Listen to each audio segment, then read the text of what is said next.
เขาได้มาไหว้พระสวดมนต์ประพฤติปฏิบัติแบบนี้นี่คือเดือนหนึ่งมี4 ศีลแบบนี้ญาติโยมพากันมาไหว้พระอาจจะบางคนอาจจะ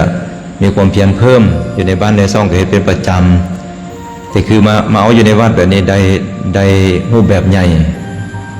ได้รูปแบบใหญ่แล้วก็จิตนี่คล้ายๆคือจิตมีความระมัดระวังหลายเพราะฉะนั้นขันจิตผู้ใดที่ยังบ่มั่นคงยังบ่คักแท้ๆนี่นะญาติโยมมาวัดนี่มันดีหลายบ่แม่นอาตมาอวยเข้าวัดเนี่ยแต่ว่าสิเว้าหลักความจริงให้ฟังว่าการเข้ามาวัดนี่จิตของชาวพุทธเฮาโดยเฉพาะคนลาวชาวพุทธนี่เฮามีจิตที่อ่อนน้อมอยู่แล้วบัดนี้เฮามาวัดมาวานี่นะญาติโยมพอจะเข้ามาบนประตูโขงนี่เริ่มเกรงกลัวเกรงใจมันบ่เริ่มมีธรรมของเทวดาเริ่มมีฮิริโอตตัปปะมีความเกรงกลัวมีความย่านบาปเดี๋ยวไปเห็นผ้าเห็นสงฆ์ก็โอ้เห็นพระเจ้าประสงค์ก็อ่อนซ้อนก็รู้สึกเกรงขามเดี๋ยวเห็นพระพุทธรูปรู้สึกเกรงใจรู้สึกว่าศรัทธาต่อพระพุทธองค์ก็เป็นกรรมฐานข้อหนึ่งเรียกว่าเป็นพุทธานุสตินะเป็นพุทธานุสติเห็นไหมวันนี้เราเห็นแต่ละอย่างมาในวัดนี่มีแต่ความเกรงกลัวมีแต่ความย่านบาปเนี่ยจิตของเขาจะต่างกับอยู่บ้านนี่ญาติโยมสังเกตว่าเรื่องบ่เสียเด้อคันอยู่บ้านนี่จักลูกจักหลานให้จักแมวห้องจักเสียงอย่างตัวอย่างลูกหลานเปิดเพลงดังบางทีมีศรัทธาอยากไหว้พระอยู่เสียงต้องตั้งต้องแรงแนวมาเสพมาได้เอิ้นว่าสภาพแวดล้อมบ่เอื้ออำนวยปานใดเนาะบ่เอื้ออำนวยแต่การมาแบบนี้นี่โอ้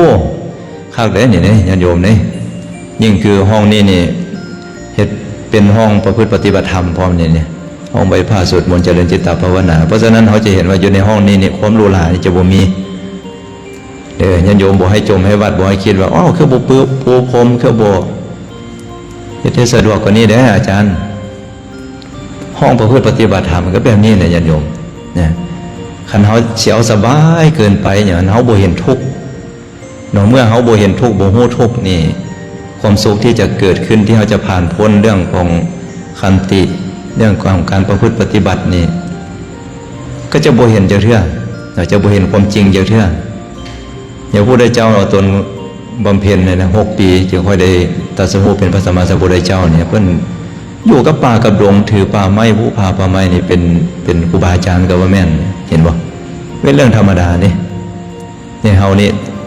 อยู่เป็นห้องประพฤติปฏิบัติแบบนี้นี่ต่อไปก็จะมีอาสนะเนาะให้ทางญาติโยมเป็นอาสนะเฉพาะญาติโยมเฉพาะทางพระทางเนรได้ให้ได้นั่งเฉพาะบ่แท้ไม่ออกก็พ่อไม่ออกอาจจะรุ่นอยู่ว่าเคยเห็นอาจารย์ว่ามาติดนยังเฮ็ดบ่แล้วบ่นี่บอกว่าสิว่าก็เจ้าเฮ็ดไปอยู่ยังบ่ทันแล้วก็สั่งหลายสมควรอยู่นะต้องได้ใช้เวลานิดนึงเนาะเนี่ยอาสนะมาแล้วก็นั่งอาสนะสะดวกเดี๋ยวให้เป็นบรรยากาศแบบนี้แหละญาติโยมให้เป็นห้องเน้นเป็นห้องประพฤติปฏิบัติบางคนอาจจะคิดว่าวัดในเมืองเฮ็ดได้อยู่บ่อ้อวัดประพฤติปฏิบัติอาจารย์ว่าสิว่ามันขึ้นอยู่ที่การจัดสรรกับการประพฤติปฏิบัตินะวัดบอกว่าจะเป็นว่าคามวัดสีอรัญญวัดสีเนี่ยวัดนี้มีว่าวัดบ้านแล้วก็วัดป่าที่เราเคยได้ยินวัดบ้านเรียกว่าคามวัดสีวัดป่าเรียกว่าอรัญญวัดสีนะทั้งสองนี่นะอย่างนี้นะมันขึ้นอยู่ผู้ที่ประพฤติปฏิบัตินะขึ้นอยู่ผู้ประพฤติปฏิบัติคือปู่เนี่ยปู่ใหญ่เขาเนี่ยปู่ใหญ่คำตันวรลานนี่บ่เป็นปูฐานไว้เนี่ยถึงจะเป็นวัดในเมืองแต่ว่าเฮ็ดแนวใดเฮ็ดให้เป็นวัดปฏิบัติได้ ก็คือเราพากันประพฤติปฏิบัตินี่แหละ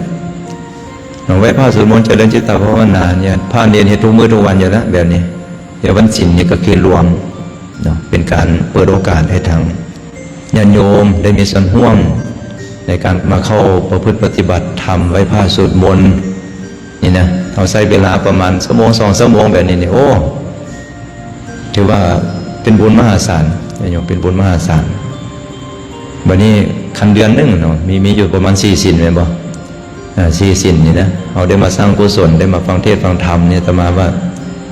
เราได้กำไรชีวิตบ่เป็นเรื่องธรรมดานี่ เนี่ยถึงว่าจะยากแต่การสะสมอันนี้ความภูมิใจนี้ญาติโยมให้ภูมิใจดังที่อาตมาบอกเรื่อยๆว่า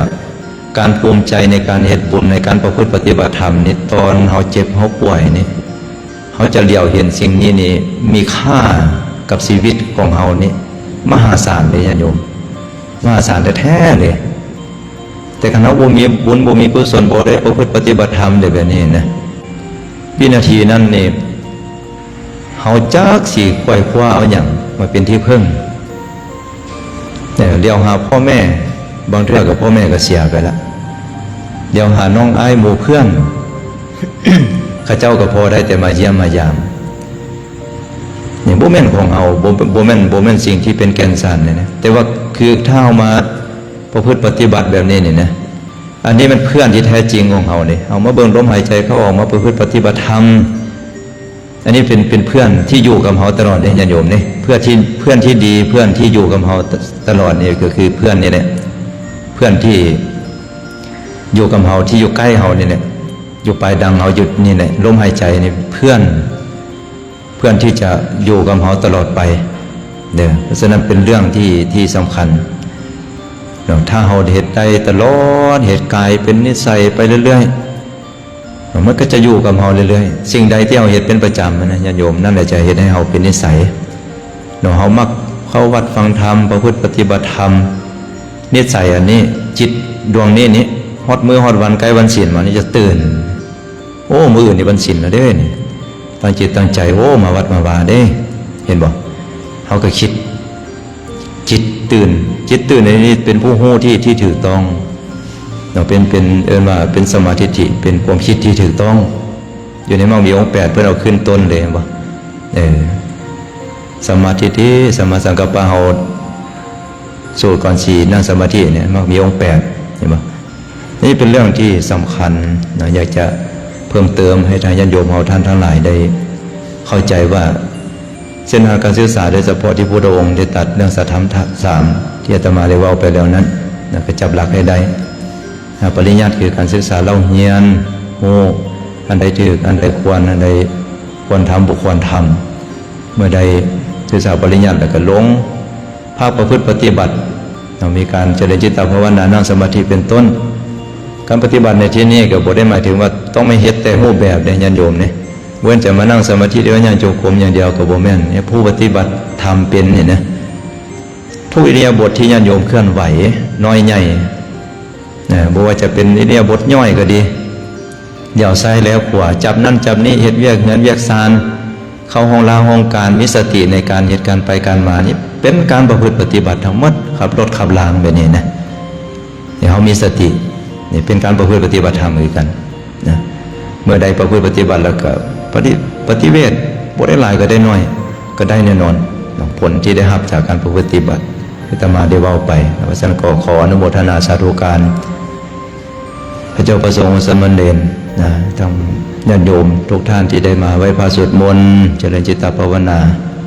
อยู่ที่วัดจันทปราในสถานที่แห่งนี้บุญใดกุศลใดที่ท่านทั้งหลายได้พากันประพฤติปฏิบัติก็ขอให้บุญกุศลนั้นงอกงามขึ้นในจิตในใจขึ้นชื่อว่าความกุศลความรู้ยังให้เขียนใจให้ทราบปัญญาอย่าได้เกิดมีแก่ท่านทั้งหลายขอให้ท่านทั้งหลายจงพบกัลยาณมิตรที่มีสมาธิห่างไกลจากคนพาลมีโอกาสฟังธรรมจากพ่อแม่ครูบาอาจารย์ที่เป็นสุปฏิปันโนจนในที่สุดเอาตัวพ้นทุกข์มีมรรคผลปณิพพานอยู่ในบนนามบทสาบนานทุกท่านทุกคนด้วยเถิด